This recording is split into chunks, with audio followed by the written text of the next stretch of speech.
it's the Insane Gamers, and I'm back again for another Pokemon Black Wi-Fi battle. So today I'm fighting... Yeah, I can't pronounce it. The same guy who gave me the English patch for my Black LP. So yeah, anyway, that name I couldn't pronounce before, and I still can't pronounce it. So anyway, he leads off with a Tyranitar, and I lead off with my Oh Bugger. Because, you know, it's my typical lead, specs, all that kind of good stuff. And I just go for the Bug Buzz, knowing it'll do a lot, super effective. But it did less than I thought it would with specs. So that's that Sandstorm's, you know, it just shows you how beastly Tyranitar is in a sandstorm. So Earthquake luckily doesn't kill me because it's not super effective because I'm part bug. And he switches out to the Pringles, man. I mean, look at it. It looks like the guy off of the Pringles tin. I mean, it really does. It's so funny. So I'm gonna save this bug. Now, I could just stay in here, but I really think I need it to take this guy out with a Thunder. So I'm gonna switch out to my Persian, who you know, just dodge. I think that was a ghost type attack. I'm not too sure. It might have been a missing Will-O-Wisp, but anyway, whatever it is, it doesn't hit me. So my Persian's pretty unique. I like its strategy a lot.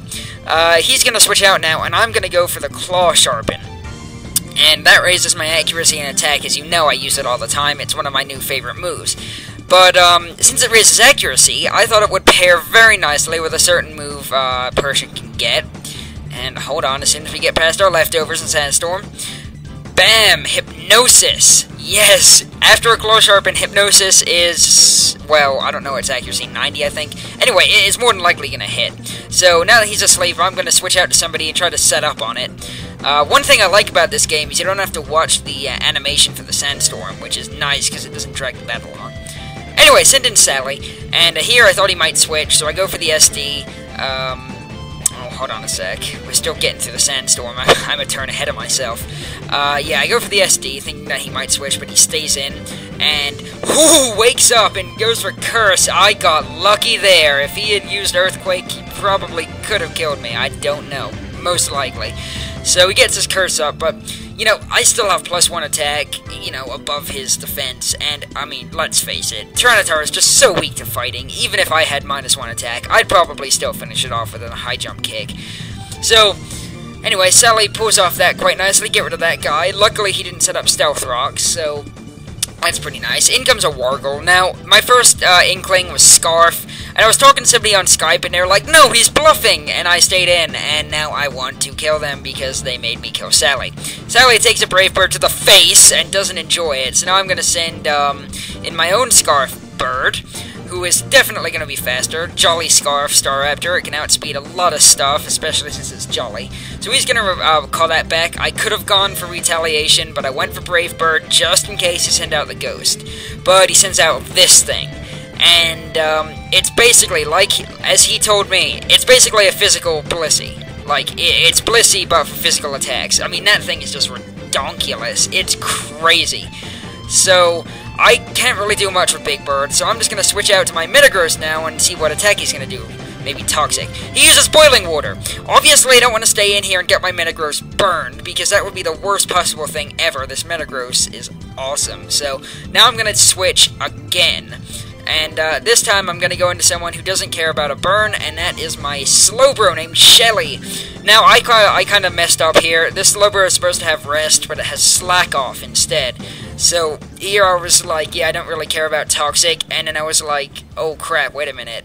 What the heck, I have Slack Off instead of Rest, so yeah, I need to change this guy's moveset, but basically he's just your typical set up a bunch of Calm Minds and start walling stuff. He's got max defense and HP and, you know, blah blah blah. So I take the Toxic and I was like, oh, that's fine, I got Rest, and, you know, here I was talking to him over Skype and I'm like, dude, I don't know what my last attack is because I'm gonna use it now just to see what it is, and he was like, okay, whatever. So, God, stupid Poison, just so much, just takes so long to get through a turn. So he uses Ice Beam, and I used a Mystery attack here, and it turns out to be Slack Off, which I just said, so I was like, darn it, should have Rest. Anyway, he's using Ice Beam, which is doing absolutely nothing, and I don't have to worry about the freeze because I'm poisoned, so I guess that's one good thing, but, you know, it's not like... well, knowing my luck, I would get frozen, but... so, I guess I thought he was going to go into Sazando, but maybe he's fearing that I have Ice Beam, or something. I don't know. Here I'm just going to go for the Psychic now, because I know this guy's a physical wall. It's not going to take the special attack too well. It does, I think that was, you know, about half, maybe, I don't know. By the way, one of those ice beams was a crit, but you couldn't really tell. I mean, that thing is not a special attacker at all. It's horrible. It's comparable to Love Disc. It's basically just a physical wall. So he goes to sleep now with rest, and that's going to put him back at full. And I don't really care because my Psychic's doing over half anyway. And Shelly here is going to go for another one, and it's going to get a crit, which didn't really make any difference in the long run. I mean, it just sped things up a little bit. It probably would have died in 2 hits anyway. So that's that guy out of the way. And now I told him, yeah, I'm just going to let this guy die because his moveset is screwed up, so just send in whatever, I don't really care. Sends into Wargle, and I was like, low if I live because I have max defense, but I most likely won't. I know that that thing is mega powerful. I love it. Look at it. It's just so cool looking. I mean, it really is. That Pokemon is awesome. So knowing he is scarfed and stuck on return, I'm going to send in my Metagross and use it as setup fodder. So here he goes for return, and I was like, Jesus, that did a lot, and it turns out it was a crit. So I was just like, okay, whatever. Go for my Claw Sharpen here. And luckily I'm not getting hit by the Sandstorm, so I actually get my Leftovers recovery. And I don't really care whether he switches or stays in here because, you know, he's not doing anything to me. Like I said, previous hit was a crit, that did nothing, so I can stay in here and just spam Claw Sharpen. Anyway, I've got +2 attack, +2 accuracy, so that's basically good for Metagross to start killing stuff. I could get another one up, but it's really not necessary. Anyway, I go for the Bullet Punch now, and he switches and sends in a Rankarusu, which is awesome because it's the second time this Metagross has faced a Rankarusu. And from that experience, I know I can outspeed it and finish it off with a Meteor Mash. So this Rankarusu seems to be a physical wall, and I don't really care. Meteor Mash, here we go. Goodbye, Rankarusu. So Metagross is looking something pretty fierce once again. I love Claw Sharpen Metagross. I really do. I like it a lot. So he sends in a Wargle now, and I can just finish that guy off with a Bullet Punch. I don't know why he sent it in. I guess all it really did was give me more Leftovers recovery. What he should have done is gone right to this guy, Sazando, because that thing is crazy. Look at how it takes this Bullet Punch. I mean, it doesn't even do half. That is mad. Like, what is that thing's defense? So, I guess either he was predicting the switch or it was a misclick and he used Draco Meteor. I just sponge it because my Metagross is special, basically a special tank. And, yeah, so he's obviously running a bulky set because that Bullet Punch did a lot less than I thought it would. And I'm just going to go for it again just to bring him down to the red so I can revenge kill him with whatever. And he goes for the Fire Blast this time, and it does finish me off. I was like hoping I would live that, but yeah, no, I'm not going to live that. No way. It would have been funny though, but you know.